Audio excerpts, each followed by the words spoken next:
Sedona. I'm Captain Jess Molina, and I'll be your instructor.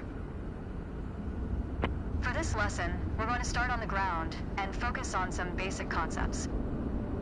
Fundamentals every pilot needs to know before hitting the skies. This is your plane, a classic, the Cessna 172. Take a look around it. In the simulator, anytime you want, you can easily switch to cursor mode.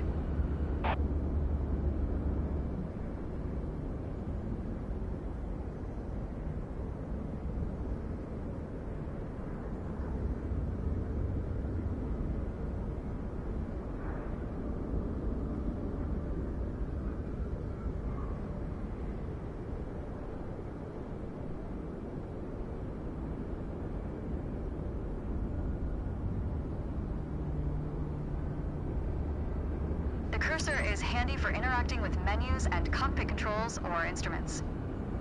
As you can see, activating the cursor also displays the toolbar at the top of the screen. The toolbar is a quick access menu that allows you to control various aspects of the simulation. Try to find and open the controls panel.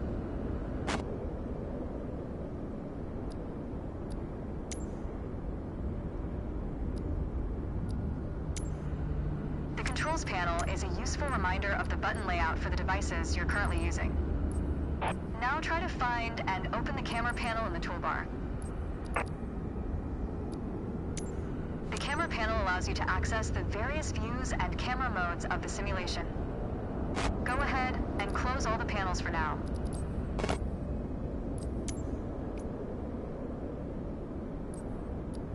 Right now, we are in the external view mode. Let's switch to cockpit view next. In front of you is the yoke, the primary means of controlling the aircraft. In the simulation, you will be controlling the aircraft with your peripherals of choice. So, let's hide the yoke for now.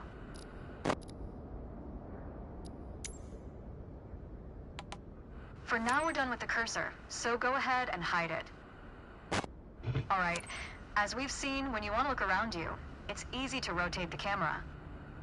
But you can also move it freely in the cockpit to get a better view of anything you want to see, even through a window to look outside.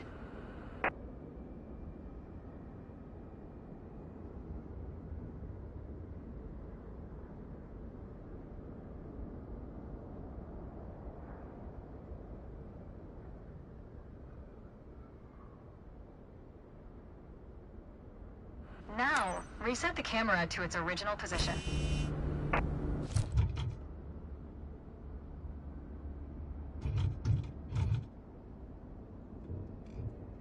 Alright, that covers all the main camera functions available in the simulation. Try to familiarize yourself with them a bit more, then reset the camera to its original position whenever you're done. Now, reset the camera to its original position.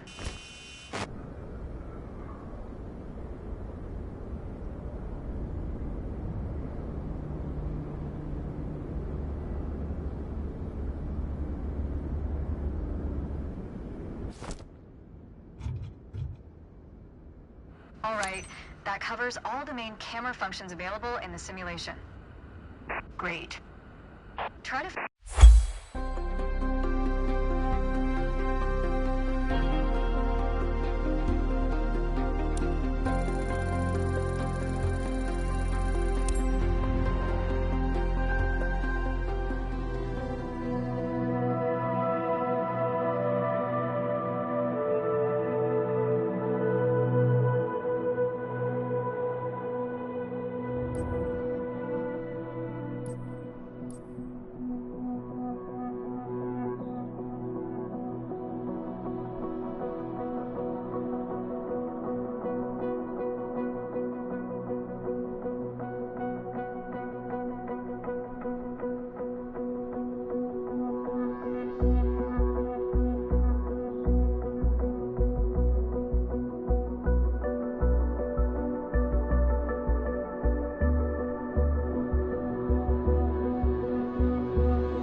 Let's get you familiar with the aircraft, a Cessna 172, and a few commands to navigate it through the skies.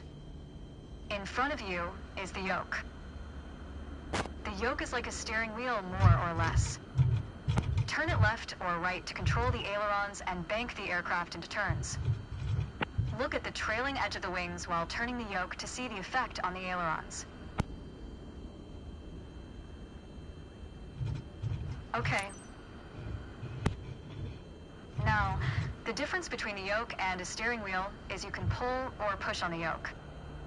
This controls the elevator at the back of the aircraft to make it climb or descend. Look at the horizontal stabilizer while you pull on the yoke. You can see how it affects the elevator. Nice. Down at your feet are the rudder pedals. They steer the aircraft when you're on the ground. The upper part of the pedals also control your brakes. In the air, they control the rudder at the end of the vertical stabilizer to yaw the aircraft. This is mostly for small corrections, for coordinating turns or compensating for a plane's tendency to pull left during takeoffs and climbs. Look at the vertical tail while operating the pedals to see the effect on the rudder.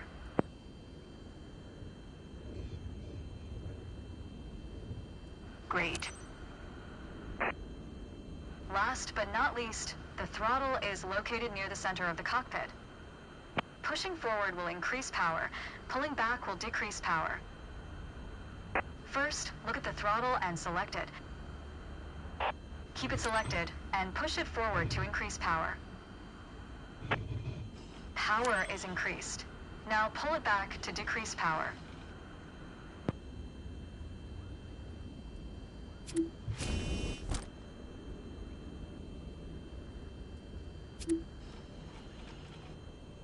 Power is decreased. Now we'll do the same without focusing on it. Deselect the throttle.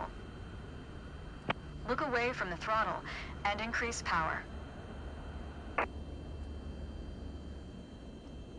Set your throttle to idle. Excellent.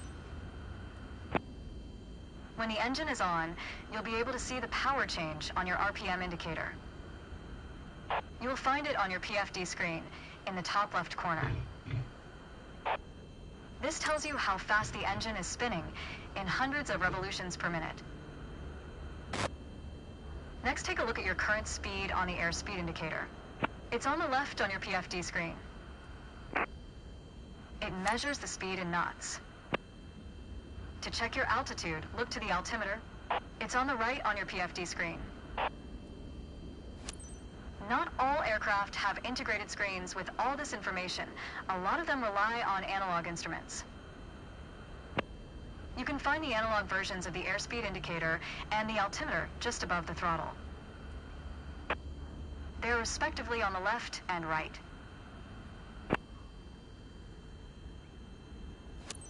The analog altimeter has 3 hands similar to a clock. The long, thick pointer indicates 100-foot intervals. The short, thick one is 1,000-foot intervals, and the long, thin one counts 10,000-foot intervals. That's all for today. Next time, we'll see how it feels in the air.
bridge, I've drawn 3 lines on the windshield. Notice how the middle line matches the horizon while we're flying level? This is the cruise attitude. The lower dotted line is the climb attitude, and the upper one is the descent attitude. Let's dig deeper into what that means. Pull back gently on the yoke until the climb attitude line matches the horizon. Then maintain that attitude.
let's talk about the throttle.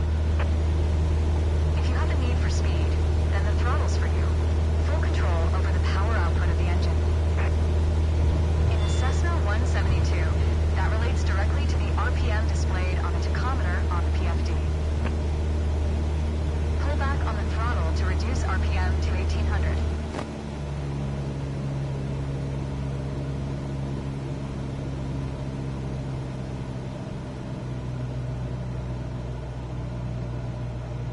Look how your speed and altitude are also decreasing.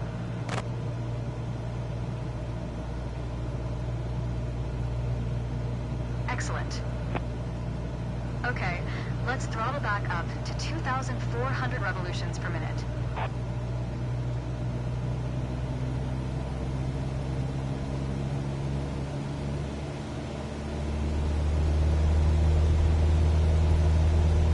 Your speed is increasing now. As long as you maintain the same attitude, your altitude will keep climbing as well.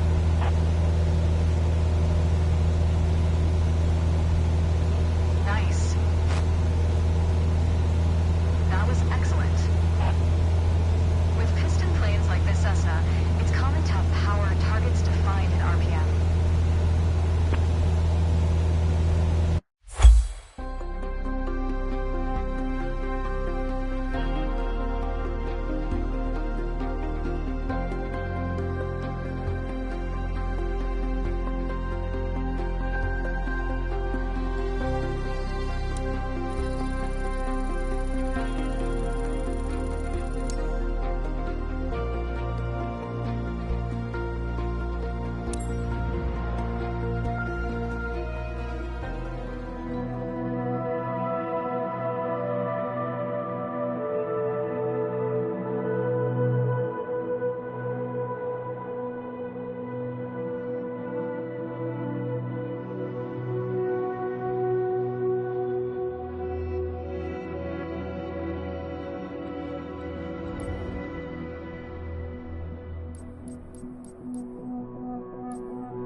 Maneuvering a plane through the air isn't a mystery to you anymore.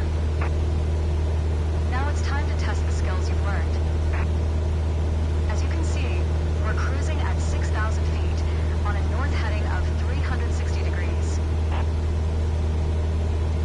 Start by descending to 5,500 feet while maintaining a northerly heading. While descending, reduce throttle to avoid overspeed.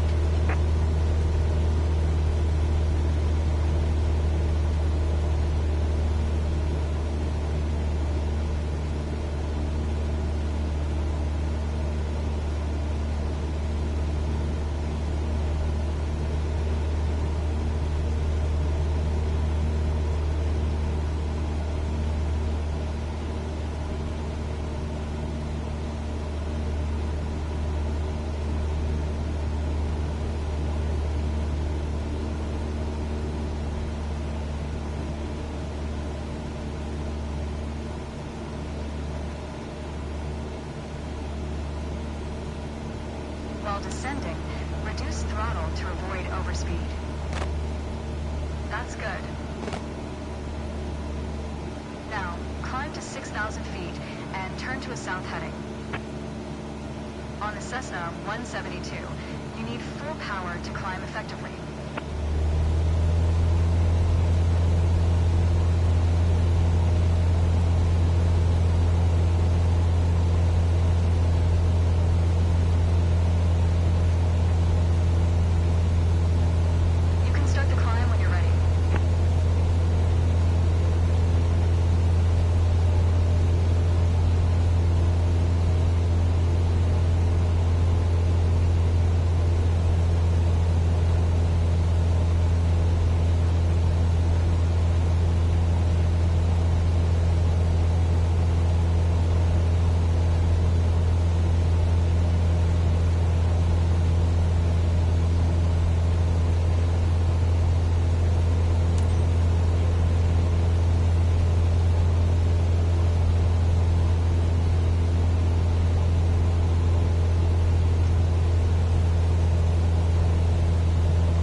speed was well managed, but your altitude needs to be more accurate.